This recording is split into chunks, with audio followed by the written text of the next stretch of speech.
To set up iCloud Mail in iPhone 17, first of all, we'll need to open the settings on our device. Scroll all the way down and click on iCloud.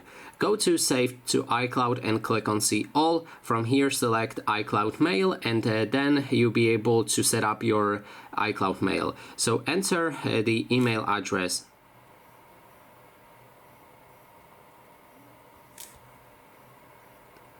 This one is not available.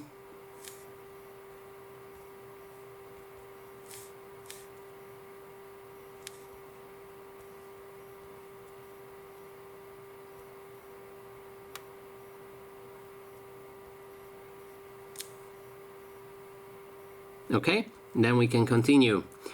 Confirm your email address.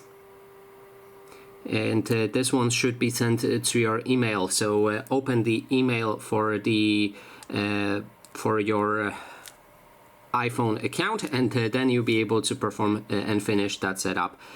So that is basically everything. Thanks so much for watching, and if you like this video, please consider subscribing.